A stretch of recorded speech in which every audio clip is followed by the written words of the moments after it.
Hey guys, I wanted to do a quick review of what we talked about this week in EBP2 on prognosis.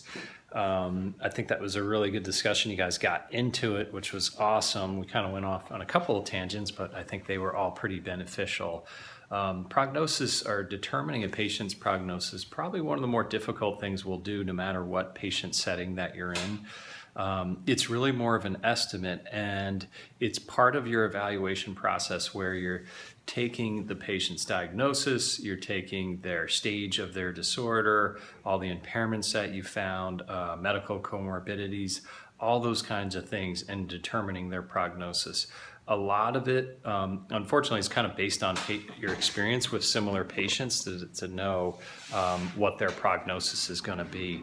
And then that'll also kind of set up your plan of care. And a lot of you guys did a good job of kind of segueing into that. Is how does that prognosis kind of fit into the whole plan of care?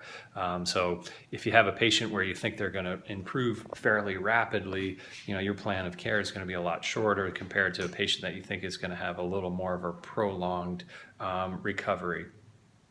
So it's certainly not an exact science, and I think that is really where you use your clinical reasoning quite explicitly, meaning that, as I mentioned, you're considering all those other variables in there when you're determining the patient's prognosis.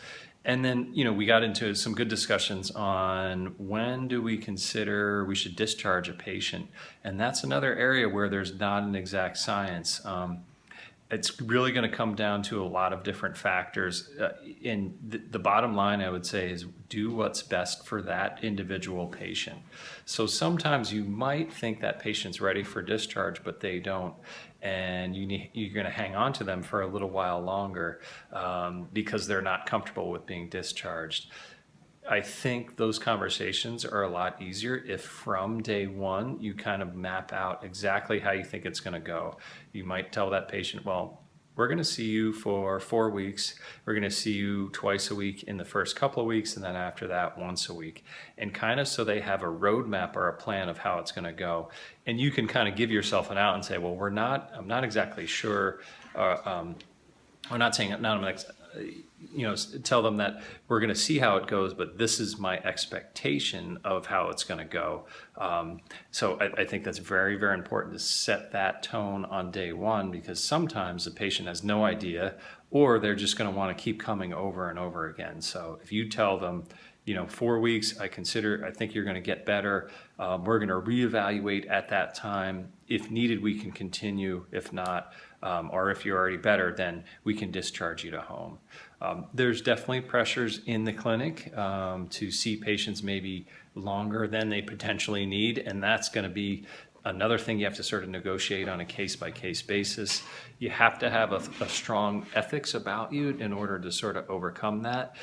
And that's something that, when you're looking at jobs, you want to look at if this is an important thing to you, that you have full control and autonomy over when you can kind of say if your patients are discharged or not. That's something that you want to ask, how much say do I have? How much autonomy do I have with my patients? If, for example, after 5 visits, I think that they're done, is that something that I'll get potentially penalized for? You might not say it in that explicit of a language, but I do think that this is an issue that's particularly in like outpatient private practice is something that could potentially come up. So you want to make sure you're going into a situation where you feel comfortable and you feel like you have full autonomy. So great discussions this week, guys. Keep it up on the discussion board. We're going to have one more student-led discussion. We have one more WebEx following that. And then towards the end, we're going to have you guys do a couple of professional development activities and also do the PEAT exam. Any questions, just shoot me an email.